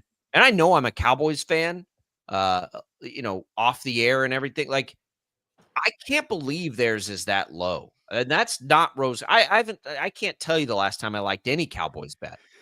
I mean, what do you think the rationale is behind that line? I mean, is it that, nobody knows what Brian Schottenheimer is going to bring as a NFL head coach? I mean, is that being taken into account as a little bit of hesitancy because he's never done this before, and who knows if he's going to be able to deliver wins? I think that's about the only thing I can point at to be a reason as to why that win total is so low. I got to tell you, the vibe there with him this summer has been very good. He didn't excite me necessarily, but it wasn't anything against. Just didn't know anything about him. So here's Dak Prescott. Let's go back to 2016. Okay, in his healthy seasons, he played. You know what? Only 2 times last year, he didn't play enough games basically to get to 8 wins. And in 2020, his other big injury year, he didn't play enough games to get to 8 wins. I'm going to leave 2022 in when he only played 12 games because he got to 8 wins. Tommy, other than the 2 years he's gotten hurt, Dak Prescott has won 8 games. And again, their win total right now in Vegas is at 7.5. Every single year that he has been a starting quarterback, every year of his career, he's won at least 8 games. Including one when he only started 12 games because of injury. I can't figure it out. And the roster offensively is as good as it's ever been for him. I don't see it, man. That's the one that screams at me, and I can't figure it out. I know their defense has a lot of questions. It probably also has something to do with where Washington is and Philadelphia is, and I get that. But I think Washington's the best candidate to regress this year in the NFL. Really? Because I love their over total. They're at 9.5. And I know they've made a lot of moves. I don't know what it is. That one's not logical for me. It's not at all. Like, logically, if Jaden Daniels takes the next step and they added to the roster, I just keep thinking about the Texans and how they maybe shot a little high and then the air came out of the balloon a little bit and it took them a second to sort of catch back up. I could kind of see that with the commit, because they really were just out of nowhere on that. I'm going to give you another team that, as far as the win-loss record for the over is concerned, that I love. It's the Steelers. I mean, right now they're at 8.5. Do we really think that Aaron Rodgers can't lead the Steelers to more than 8.5 wins? I think that he absolutely can. Are they going to be a Super Bowl contender? No, I don't think so. But I certainly think that they can have a winning record this year. And even away from Aaron Rodgers, Mike Tomlin doesn't have losing records. Like, that's just not what they do. So literally all they have to do to hit that total, to hit that over, is to wait to go 9-8. They just have to go 9-8. Yeah. They have to have a winning record. That's it. And they'll hit that because it's at 8.5 right now. So I really like that one too. I think the interesting division right now as a whole, let me give you one under before I do that. An under that I really like is the Jags, 7.5. I got a hard time thinking the Jags are going to win more than 7 games this year.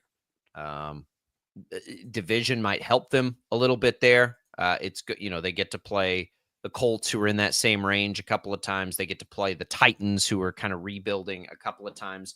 So they could maybe, because of that, kind of slide around in there. But man, I don't know where that improvement for them is going to come. Are there any others that you like the under on? Unders are always harder. A couple, and they're both in the Chiefs division. I think both the Chargers and the Broncos. I don't think I'm going to you're right. Broncos, I don't think I'm going to make those bets. I like the unders on the Broncos. And I think the Chargers are at 9.5. So are the Broncos. They're both at 9.5. I think out of the two, the Chargers have a better chance of going over, but still, I don't love the overs on either one of them. And really for the Broncos, I think that you want to talk about regression. It's kind of that same thing with Jaden Daniels. Like I could see Bo Nix taking a step back this year and the Broncos could go under. They both have great coaches, which could, not that I think, there are great coaches all over the place. But yeah, I'm with you on the Broncos. I'm glad you said that. I also one other one. I also like the under on the Vikings, and that's only because they're at 8.5. That's only because we don't know about JJ McCarthy. Like it's a complete unknown. We're seeing like how many rookie quarterbacks, which is essentially what he'll be, have been great lately, and how many they are so mediocre, talented. Right? They're so talented. Look at what Sam Darnold did with that roster last year. And that quarterback coach, by the way, head coach who is a quarterback guru. I don't know. Now, if he's not healthy, that's one thing. But that's the division I was going to point at. So right now in that division, you've got the Lions at 10.5, which feels about right for me. But you've got the Vikings, the Bears at 8.5 and the Packers at 9.5. I would tell you that I think the Packers under of those teams would probably be my lean.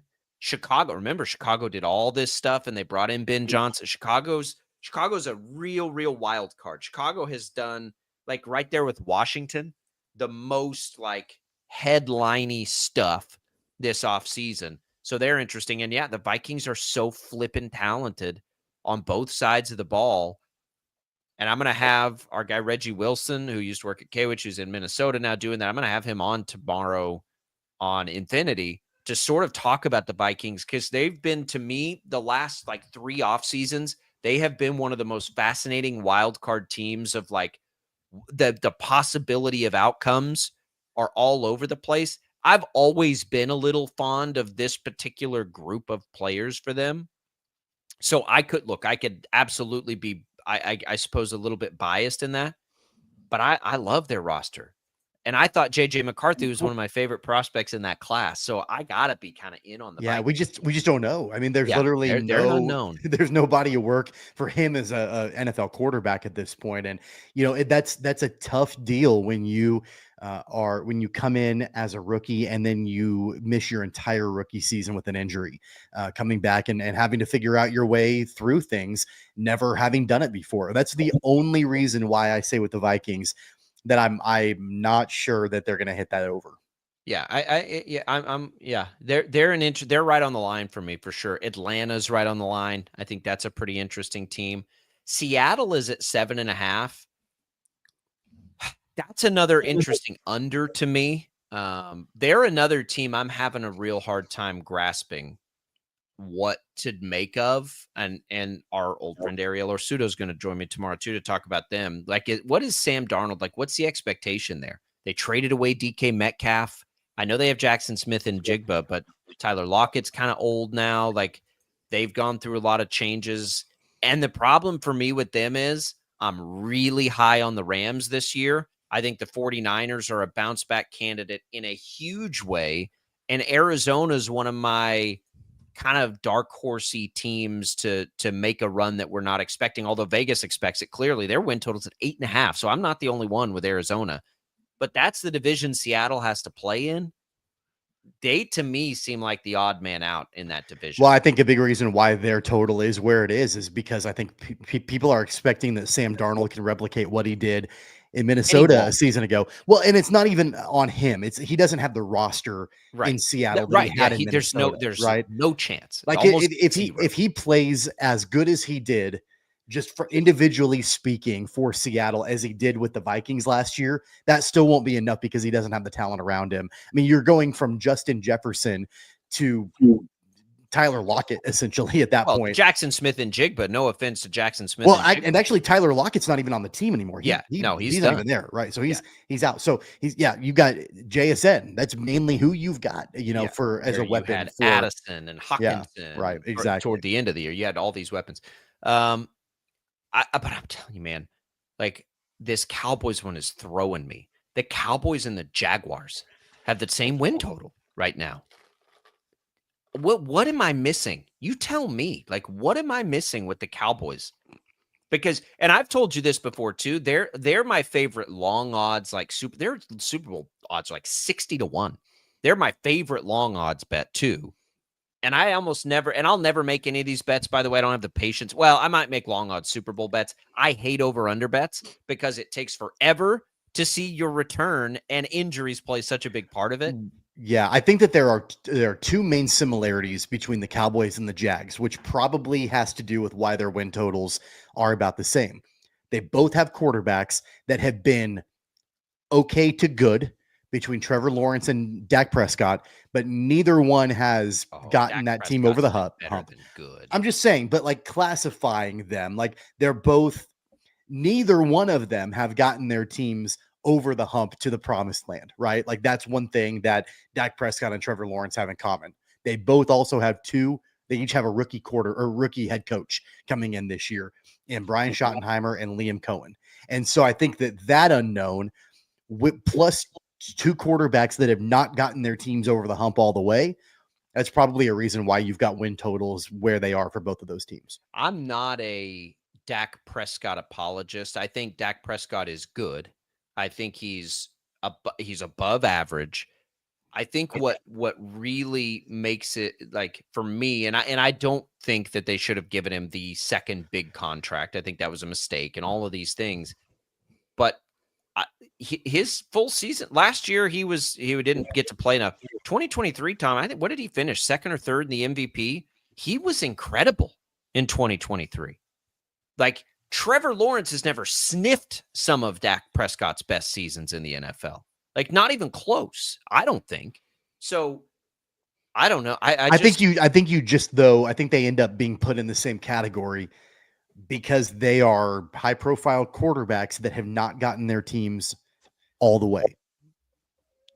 Or just any of the way, right? Like any of the way, not even close. Trevor Lawrence is, I'm just looking at, we talked about WAR and quarterback rating. I'm just looking at quarterback rating here. Trevor Lawrence's best quarterback rating season would be Dak Prescott's 1, 2, 3, 4, 5, 6, 7th or 8th best season in his time as a pro. Like, I get Trevor Lawrence, like, the jury is still out on if he's going to be any good. Don't you think? The jury's not out on whether. I think the jury's in. I don't think he's going to be any good. Right. Well, he's only had 4 seasons, so I'm going to give it a little bit of time still. But yeah, we're getting closer to that. The jury's not out on Dak Prescott being a good NFL quarterback. Of course, he's a good NFL quarterback.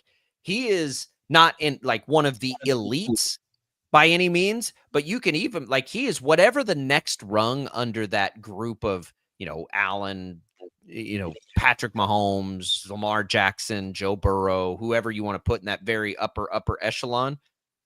Dak Prescott's right there, as good as any of the rest of them. So what does that make him? A top 6, top 7, 8 quarterback in the league? And he's got these weapons now. I don't know how Pickens fits for them.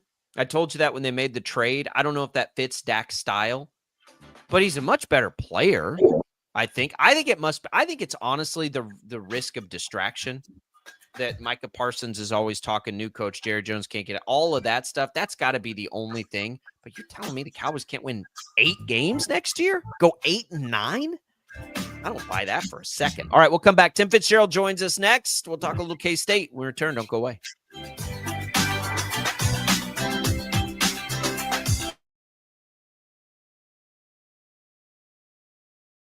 Lightning, hail, tornadoes, flooding. It's the worst of severe weather, and it's coming. Spring brings warmer temperatures, but also dangerous weather conditions. Stay up to date day or night with the Storm Team 12 weather app.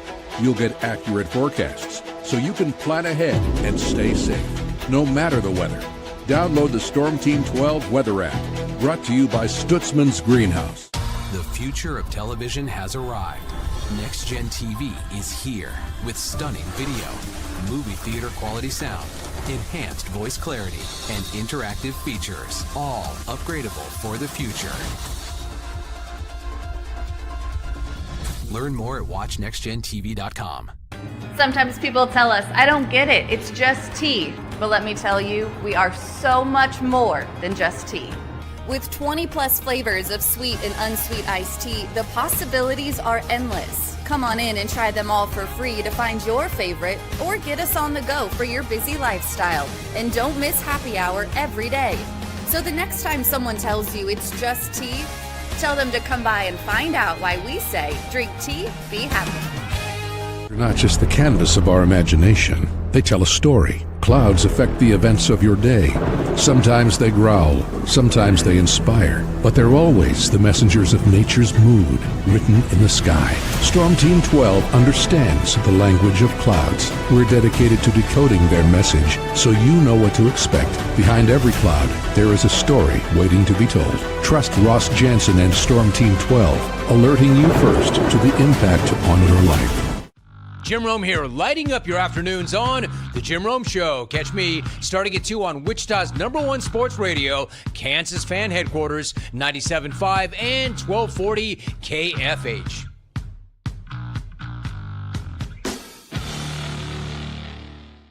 What is GMFB Overtime? It's Peter, Jamie, Kyle, and Akbar breaking down the NFL 5 days a week. It's okay to be excited. It's this, that, and a whole lot of It's football for everyone. Weekdays at 10 a.m. on KSCW. Odyssey is one of the most influential audio and entertainment brands in the nation. You already know Odyssey's iconic local radio brands in Wichita. But did you know Odyssey has the country's best collection of music, news, and sports brands? Odyssey is also a premium podcast creator, major event producer, and digital innovator. Odyssey brings people together across the country and right here in Wichita. Odyssey also delivers meaningful radio and digital audio results. Find out our story and impact at odysseyinc.com/Wichita. Make yourself known now. Avery 1001 in traffic pursuit. Oh my God, here. Investigate TV Plus begins with real people. We investigate stories that impact you. And inspire change every day. Something is broken. Real problems. Why are they hiding it? And real solutions. My daughter was dying in front of me. What was your reaction when he said that? Investigate TV Plus, weekdays at 3:30 p.m. on KWCH. Sometimes people tell us, I don't get it, it's just tea. But let me tell you, we are so much more than just tea. With 20 plus flavors of sweet and unsweet iced tea, the possibilities are endless. Come on in and try them all for free to find your favorite or get us on the go for your busy lifestyle. And don't miss happy hour every day. So the next time someone tells you it's just tea, tell them to come by and find out why we say drink tea, be happy. Mornings are busy. We're here to make your mornings better. We report the stories that affect you. 3 more hospitalized from contaminated apple juice just a day after the FDA issued a recall. We're here to make your mornings better. Closing east and westbound lanes of K96 for repairs. With 12 News, you're prepared for your whole day. Scattered thunderstorms across the state into the afternoon. Stay a step ahead with 12 News this morning on KWCH and KSCW.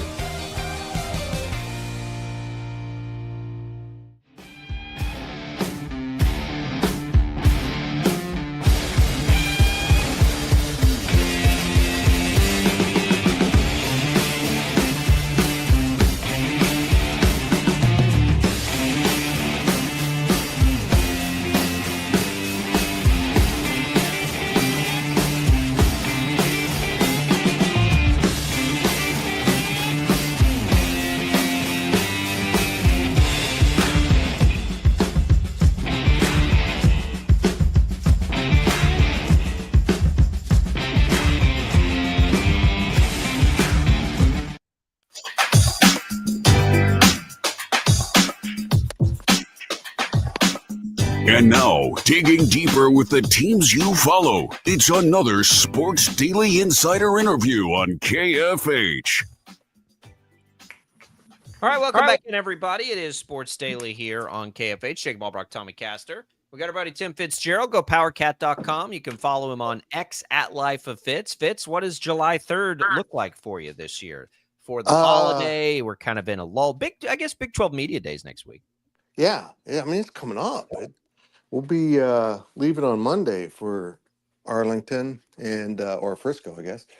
I I don't know what's happened, guys. The summer is flying by, and it's time for vacation after that, and on to football. How do you feel about the fact, Fitz, that the Big 12 isn't going to be doing media preseason polls anymore? I'm not a big preseason poll guy anyhow. I mean, I think it sets I wish there were none. I wish there was no official polls before like the fourth or even sixth week of the season, because I think we cement in um, some things about programs. Hey, they were ranked number 3 to start. They've lost 2 straight, so they're 15. While a team that wasn't ranked can lose 2 games and they're nowhere near the poll. I think we cement in too many biases into the rankings from the very jump. But stopping the Big 12 media poll because last year's was so inaccurate is absurd because it's not like everyone else was predicting Arizona State to win and Utah and Oklahoma State to suck. Nobody saw it. The league was chaos and it was a brand new league. Half the teams had only been in the league 1 or no years.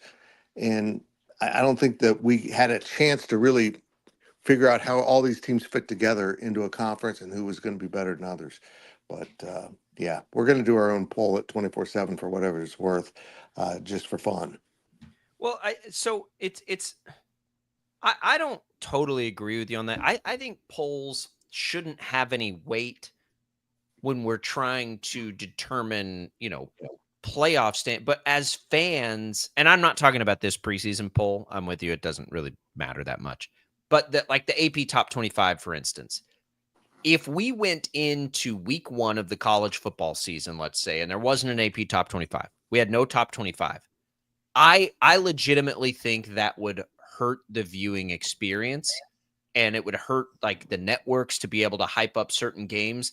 It may be totally wrong, but I'm of the belief that I'm still glad we have at least a guess at what is a big game. Yeah, that's a valid point, Jacob. It really is.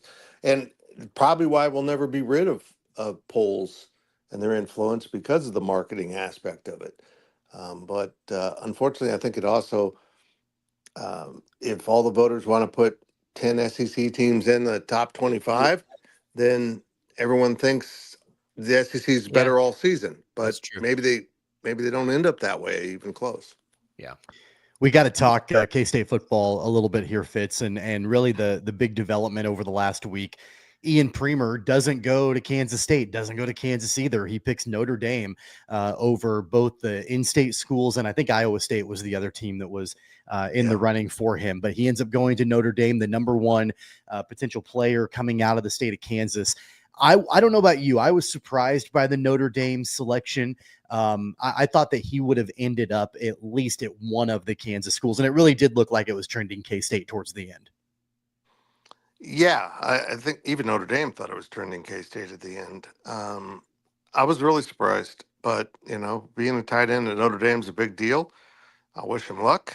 The thing about this now is kids know that if I make this choice, I can undo it.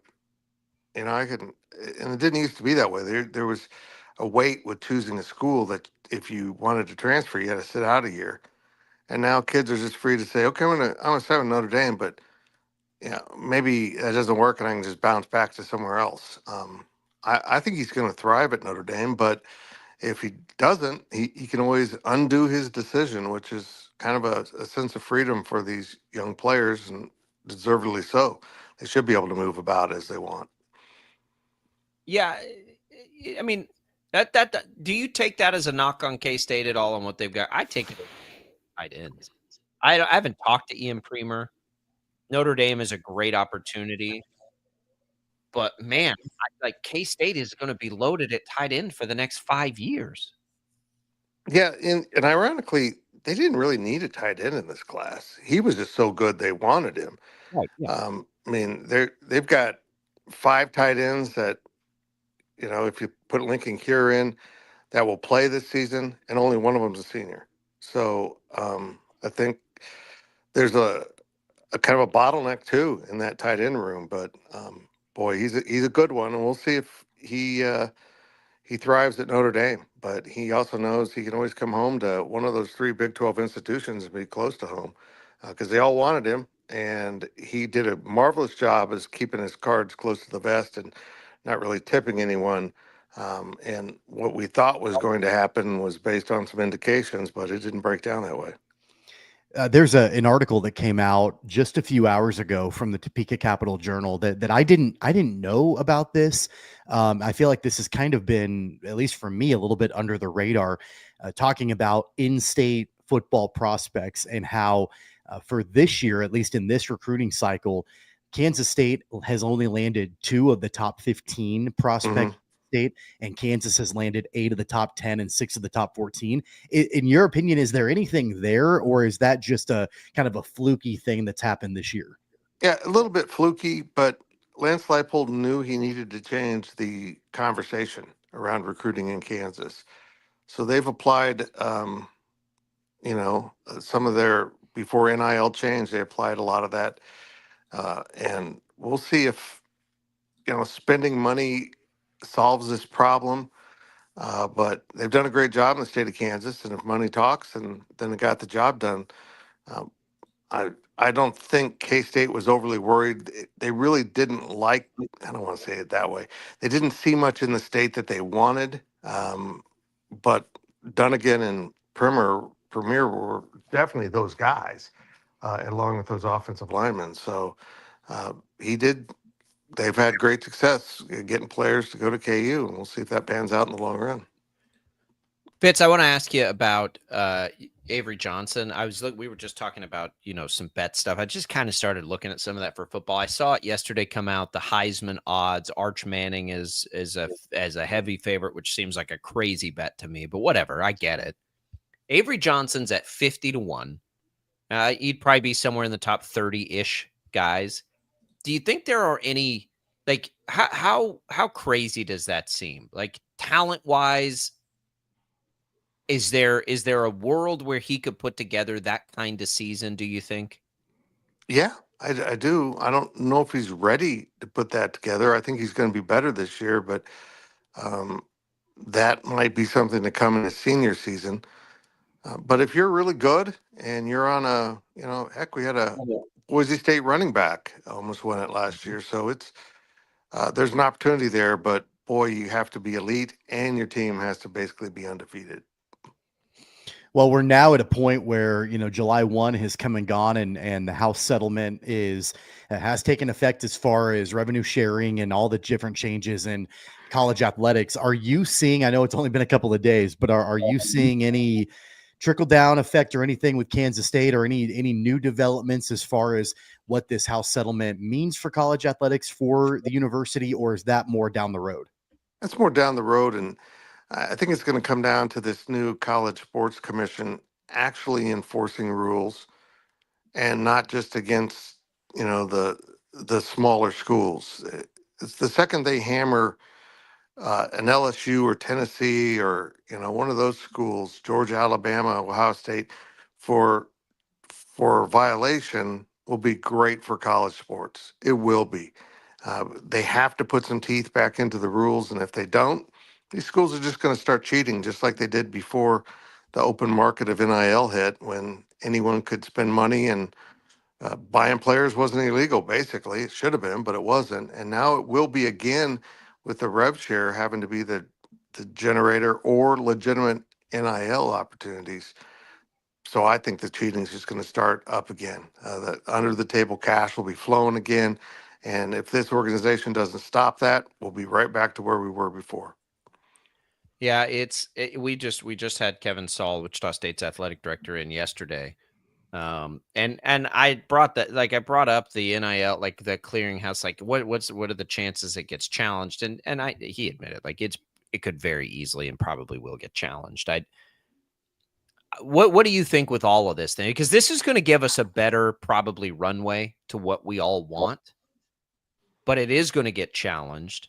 Are we, I don't know, 3 years away from the end game in all this? Do you think there is an end game? I still kind of think there is, but how close are we to the end game? This to me feels like a first step, but not the final step. Yeah. Anytime you're trying to limit what would be viewed as free market, you're going to get court challenges.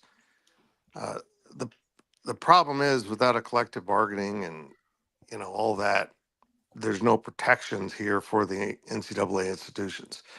They're just setting a rule that limits the amount that can be paid for certain name, image, and likeness endorsements. It has to be real name, image, and likeness.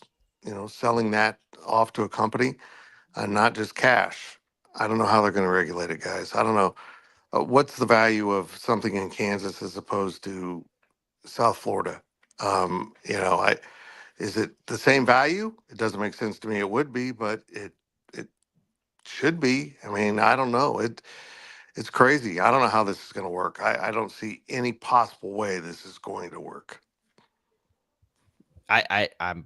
Well, I see a possible way, but not in a current format. They're going to have to make these people employees and sign deals and like just get it over with. That's the only way that it doesn't get challenged is you agree contractually not to challenge it, right? Like that's it. Like you write your name on a line that says, I'm not going to challenge this because these are the set rules and I won't be the one that sues. I mean, we all do that in life. It's not that part to me doesn't seem that hard. No. And what will be an interesting adjustment is how players adjust from what it's been the last 2 or 3 years to what it's going to be next year. That will be a little jarring, I think, for some in the industry. Yeah, I agree. I mean, it's this is another phase of change, and hopefully this one will settle down and be more controlled than the last one because I don't see how college athletics is going to survive another seismic change like a Super League. I just don't see how this will work. All right, Fitz, what do you guys have going for us at Go Power Cat? We are easing into the 4th of July with some podcasts. We got a VIP one that's going up here shortly, a regular podcast, and then a recruiting podcast on the 4th. So we did a lot of talking yesterday into microphones, and now everyone gets to listen. That sounds good. Fitz, go find it at gopowercat.com. Follow Fitz at Life of Fitz on X. Appreciate it, man. Enjoy the 4th. You bet, boys. Good to hear from you. My grandpa always said, enjoy the 4th with a 5th, Tom. I like that. Love that motto. All right. We'll be right back. More Sports Daily right after this.